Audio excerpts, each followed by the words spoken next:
심지어 재개발 호재까지 있는 물건을 1,000만 원에 취득할 수도 있는 거예요. 와, 여기 시세가요, 3룸이 5억까지도 가요. 5억이요? 네, 서울 주요 일자리는 다 지나가는 노선인 거예요. 그리고 세대수가 3,000 가구라고 합니다. 3천 가구요? 네, 굉장히 많죠. 네, 경매는 실거주 조건이 없는 거네요. 그쵸. 역세권에 목동 생활권에 3,000 세대 대단지 초품화 아파트까지 받을 수 있습니다.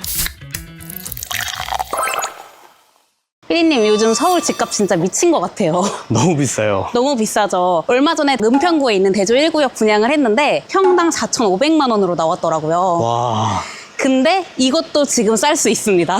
평당 4,500이 싸다고요? 네, 서울에서 신축 대단지 아파트 갖기가 굉장히 힘들어질 거예요. 근데 우리는 소액 투자자잖아요. 네. 근데 서울에서 신축 대단지 아파트 그럼 평생 못 사는 걸까요? 소액 투자자면은 단타로 빨리 불려야 되지 않을까요?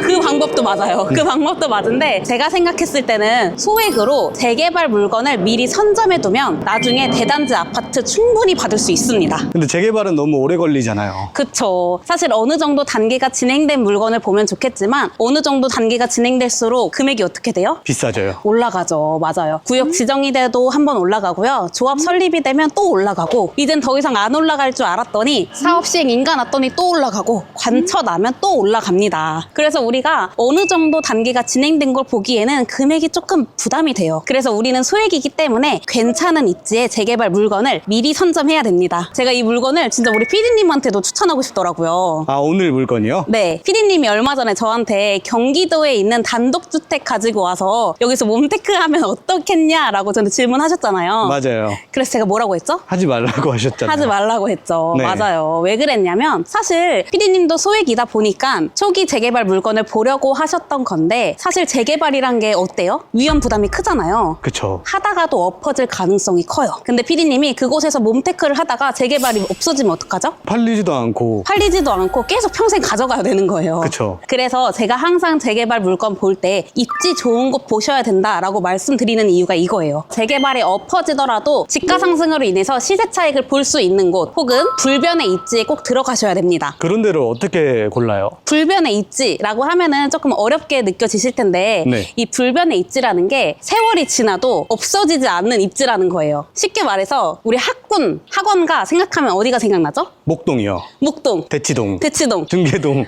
중계동. 서울에서는 이 세 군데가 생각이 나죠. 네. 이런 곳들이 불변의 입지라고 말할 수 있습니다. 아, 불변의 입지는 학군. 이렇게 보면 되겠네요. 불변의 입지에 꼭 학군만 있는 거는 아니죠. 근데 그중에 대표적인 게 학군이 있다. 그래서 저희가 지금 어디에 나와 있죠? 신정동이요. 저희 신정역 바로 앞에 있는 신정동에 나와 있는데요. 이곳이 불변의 입지라고 볼 수가 있죠. 왜요? 조금 애매하긴 한데 목동 생활권이랑 그래도 이어져 있어요. 아, 여기 신정동이요? 네, 이곳도 목동 학원가를 이용할 수 있는 충분한 입지에 위치해 있습니다. 그리고 제가 방금 신정역 바로 앞에 위치해 있는 신정동이라고 말씀을 드렸죠. 네. 이 신정역이 굉장히 호선이 좋아요. 신정역이 몇 호선이죠? 5호선이요. 여기 5호선 이용해서 어디 갈 수 있죠? 여의도요. 여의도, 광화문까지 갈 수 있죠. 아, 서울 주요 일자리는 다 지나가는 노선인 거예요. 그래서 이 신정동이 교통 측면에서도 입지가 굉장히 좋고요. 또 목동 생활권까지 이용할 수 있기 때문에 불변의 입지에 있다고 말할 수 있습니다. 근데 아까 피디님이 질문하셨던 것처럼 재개발이면 오래 걸리는 거 아닌가요? 라고 하셨잖아요. 그쵸. 네, 근데 여기는 조금 특별한 재개발이에요. 여기가 바로 신속통합기획구역인데요. 신속통합기획 들어보신 적 있으세요? 신통이라고는 들어가 봤어요. 네, 같은 거예요. 아, 신통이랑 신속통합기획이랑 같은 거예요? 네, 줄여서 신통이라고 많이 부르죠. 아, 네, 서울시가 도입한 신속 재개발 절차를 간소화한 제도예요. 아, 간소하면 더 빠른 거예요? 확실히 빠르게 갈 수 있는 거죠. 기존에는 뭐 건축이라든지 교통이라든지 환경의 심의를 다 따로따로 봤는데 이거는 통합해서 보기 때문에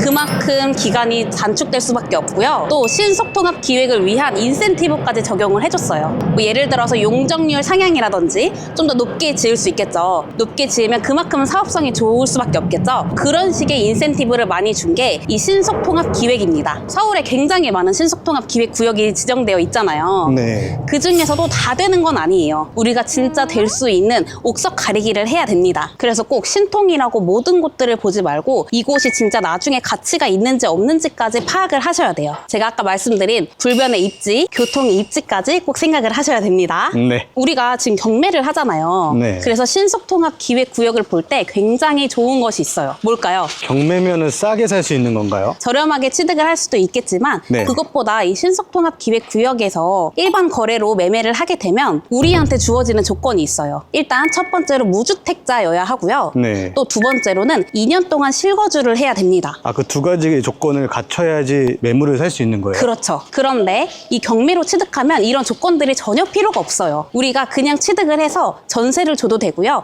월세를 줘도 됩니다. 오. 우리가 안 살아도 되는 거죠. 아, 경매는 실거주 조건이 없는 거네요? 그쵸. 우리는 실거주 요건이 없어요. 오. 근데 단점은 내 물건을 만약에 매도를 한다라고 한다면 이 매수자는 그 요건이 필요해요. 그래서 이 신속통합기획구역 내의 물건을 본다면 내가 중장기로 가져간다라고 생각을 하고 보셔야 됩니다. 왜냐면 중간에 그 조건과 맞는 매수자를 못 찾을 수도 있잖아요. 네. 그럼 단기 매도하기가 조금 어려워질 수도 있겠죠. 그쵸. 그래서 신통구역 내의 물건을 본다고 한다면 이런 점들을 충분히 고려하고 입찰 보셔야 됩니다. 그래서 제가 오늘은 신정동 내에서 중장기로 가져갈 수 있는 물건을 추천을 해드릴게요. 여기가 아직 신통구역으로 지정된 건 아니고요. 후보지 선정이 됐어요. 그래서 빠르면 내년 안에는 구역 지정이 되지 않을까 싶습니다. 후보지일 때하고 구역 지정일 때하고 가격 차이가 많이 나요? 그럼요. 후보지는 말 그대로 후보지인 거고요. 구역 지정이 됐다는 거는 이제 됐기 때문에 준비를 한다는 거죠. 본격적으로. 제가 말하는 사이에 도착을 했습니다. 바로 이 물건입니다.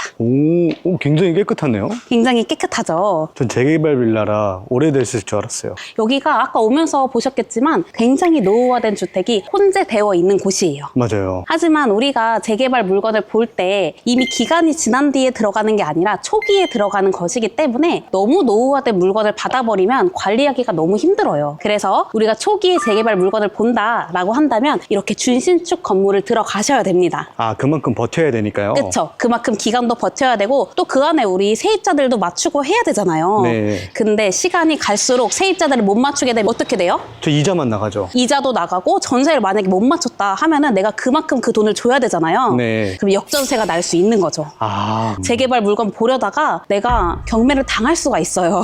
그래서 이런 점들도 충분히 고려하고 들어오셔야 됩니다. 그래서 저한테 경기권 그 재개발 하지 말라고 하신 거네요? 이렇게 쓰러져가는 물건을 몸테크를 한다고 하셔가지고 몸테크 하시려면 좋은 입지에 이런 물건 하셔야 됩니다. 그럼 제가 경매 정보지 먼저 읽고 갈게요. 네. 사건 번호는 2024 타경 130099번이고요. 우리 물건 양천구 신정동에 위치한 다세대 빌라입니다. 층수는 2층에 위치한 201호 물건이고요. 건물 면적은 조금 작아요. 건물 면적은 11.15평입니다. 3억 800만 원에서 유찰된 금액 6월 19일 날 2억 4,640만 원에 시작합니다. 여기서 유찰됐다는 거 꼭 기억을 해두세요. 제가 뒤에서 한 번 더 얘기를 할게요. 그리고 저희 물건 봤더니 굉장히 깨끗하죠. 저희 물건 2015년도에 지어진 준신축 건물입니다. 그럼 우리 조사하기에 앞서서 권리 분석 한번 봐봐야겠죠? 네. 말소 기준 권리는 23년 5월 15일인데요. 이 물건 허그에서 대항력 포기한 물건이어서 권리상 문제가 없는 물건입니다. 뒤에 봤더니 류땡땡이라는 세입자가 한 명 더 전입을 했어요. 하지만 이 사람도 말소 기준 권리 이후에 들어왔기 때문에 대항력 없이 깨끗한 물건입니다. 그럼 저희 물건지로 한번 가볼까요? 재개발인데 대항력 포기 물건인 다세대 빌라는 네. 허그가 잘 안 들어오나요?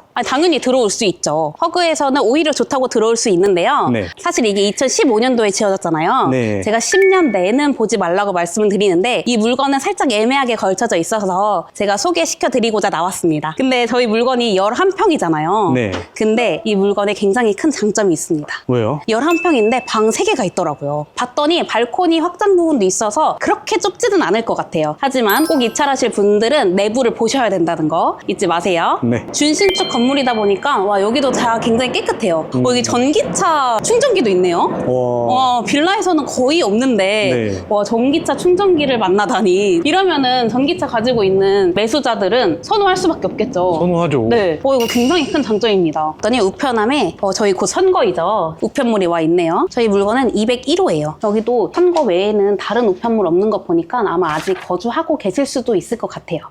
세대수는 2층부터 4층까지는 3개 세대로 되어 있고 5층에는 2개의 세대만 되어 있어요. 네. 그래서 총 11세대가 살고 있네요. 그쵸? 근데 여기 비교적 주차 자리가 좀 좁네요. 이게 좀 단점이 될 수 있을 것 같아요. 이래도 세입자가 맞춰져요? 사실 주차가 중요하기는 한데요. 네. 이 근방에 공영 주차장이 있는지 없는지는 한번 확인을 해봐야 될 것 같아요. 그래야지 우리가 아무래도 세 맞추거나 뭐 매도하거나 그런데 용이하겠죠. 네. 그 부분은 꼭 확인을 하셔야 됩니다. 그럼 이 물건 저한테도 추천해 주시는 거예요? 저 진짜 추천드려요.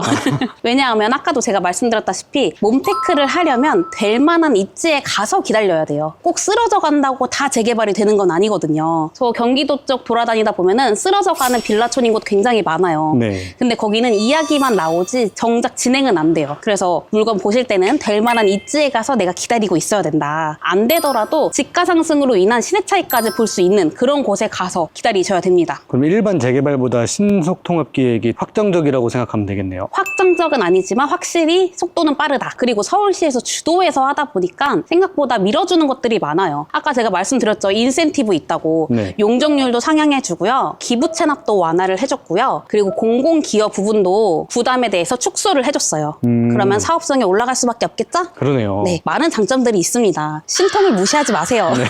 지나다니다 보니까 비행기가 왔다 갔다 네. 하더라고요. 네. 비행기 있으면 고도 제한 때문에 많이 못 올리는 거 아니에요? 근데 이미 여기가 후보지 선정이 됐잖아요. 네. 그럼 그만큼 완화를 해준 거예요. 서울시에서 해주겠다고 약속을 한 거예요.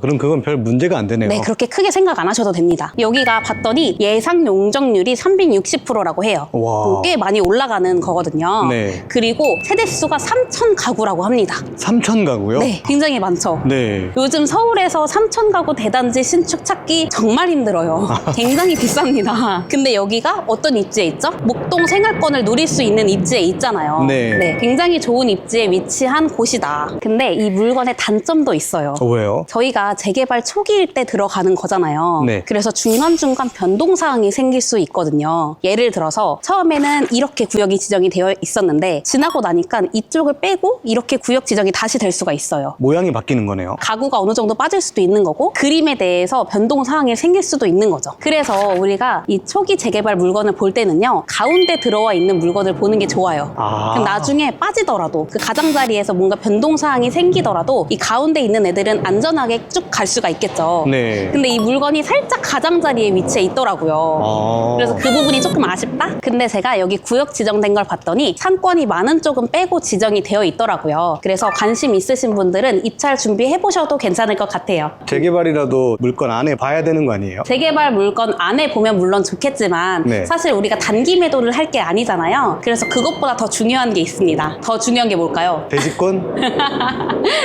네, 대지권도 물론 넓으면 좋겠지만 네. 일단은 우리가 초기에 들어가는 거니까 내 투자금이 적게 묶일수록 좋아요. 그래서 이 물건의 전세를 얼마나 맞출 수 있느냐가 가장 중요합니다. 자, 일단은 제가 여기 물건을 봤더니 공시가격 대비했을 때 전세를 한 2억 1천만 원 정도에 맞출 수가 있더라고요. 근데 이전에 들어와 있던 사람은요 2억 9천만 원의 전세가 설정되어 있었어요. 차이가 많이 나네요. 네, 그러니까 우리가 좀 보수적으로 본다면 전세 2억 1천까지는 무조건 맞출 수 있다라고 생각을 하시면 되고 좀 더 내가 희망 회로를 돌려보면은 그 전 가격인 2억 9천까지도 맞출 수 있겠다라고 생각할 수 있습니다.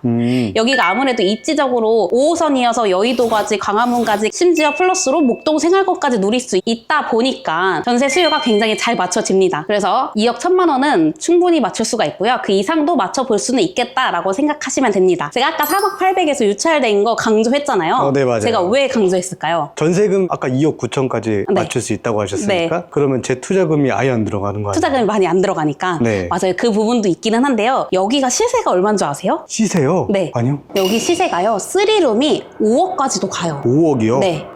그거는 좀 넓은 스리룸 아니에요? 아니에요. 일단 지금 나와 있는 네이버 호가가 5억까지도 갑니다. 그리고 9평짜리 투룸이 3억 6천, 7천 정도 해요. 그럼 우리 물건은 그것보다는 더 맞을 수 있잖아요. 네. 수룸보다는 많이 받을 수 있잖아요. 그렇기 때문에 우리가 유찰된 게 굉장히 아쉬운 거예요. 그러네요. 신권이니까 당연히 안 들어가야지 라고 생각했기 때문에 지금 한번 유찰된 가격으로 나온 겁니다. 그럼 당연히 그 다음 차수에는 더 높은 가격으로 받아가겠죠. 네. 그래서 우리가 꼭 신권을 봐야 돼요. 이게 서울에서는 작은 호재만 있어도 훅훅 뛰거든요. 네. 그래서 이런 것들을 임장을 다니면서 눈여겨보시다가 괜찮은 입지다라고 한다면 미리 선점해 두는 것도 굉장히 자산 증식을 하는데 도움이 될 수가 있습니다. 그런데 우리가 뭐 최저가인 2억 4천에 낙찰 받진 않겠죠. 네. 아마 3억 언저리에 낙찰이 될 것 같아요. 그럼 3억에 낙찰을 받는다고 하더라도 아까 보수적으로 2억 1천만 원 제가 전세 맞출 수 있다고 했죠. 네. 그럼 내 투자금 한 9천만 원 정도 묶이는 거고 희망 회로를 돌려서 그 전 전세 가격인 2억 9천에 만약에 전세를 맞췄다라고 라고 하면 내 투자금 1,000만 원? 1,000만 원이 묶입니다. 와. 대박이죠. 네. 서울의 빌라, 이 준신축 물건을 심지어 재개발 호재까지 있는 물건을 1,000만 원에 취득할 수도 있는 거예요. 와, 소소액이 할 수 있는 물건이네요. 소액이 할 수 있습니다. 네. 그래서 이런 물건 제발 놓치지 말고 꼭 도전하셨으면 좋겠어요. 사실 1,000만 원 정도 있으면 단기 매도로 도전을 했을 때는 좀 볼 수 있는 물건들이 한정적이거든요. 네. 근데 이런 물건을 도전하잖아요. 내 돈 1,000만 원 가지고도 내 자산을 증식시킬 수 있는 방법들이 굉장히 많습니다. 그래서 여러 방면에서 관심을 갖고 꼭 도전을 해보셨으면 좋겠어요. 자녀한테 해줘도 좋겠네요. 자녀한테 증여용으로. 네. 그쵸. 나중에 이게 아파트 지어지고 나서 증여를 하려고 하면 증여세가 굉장하겠죠. 근데 지금은 빌라로 취득해서 주는 거니까 증여세가 얼마 안 나가겠죠? 아, 진짜 경매니까 신통 물건을 볼 수 있겠네요. 그쵸. 내가 들어가서 안 살아도 되니까. 그리고 이게 주택수로 잡히잖아요. 네. 근데 우리가 주택수 안 잡힐 수 있는 방법이 있죠. 어떻게요? 주택임대 사업자 내면 되니까. 어, 그런 방법도 있습니다. 세상에는 여러 방법이 있으니까요. 너무 이것저것 재고 따지고 고민하시지 마시고요. 일단 도전을 하세요. 그러면 다 길이 있습니다. 알겠죠, 피디님? 네. 이상한 거 하지 말고 제대로 된 거 제가 추천해드리겠습니다. 네, 이것도 탐나는데요? 그쵸? 괜찮죠? 네. 근데 여기 구역에 물건들이 여러 개 나와 있다는 거 피디님도 한번 확인해 보세요. 네, 알겠습니다.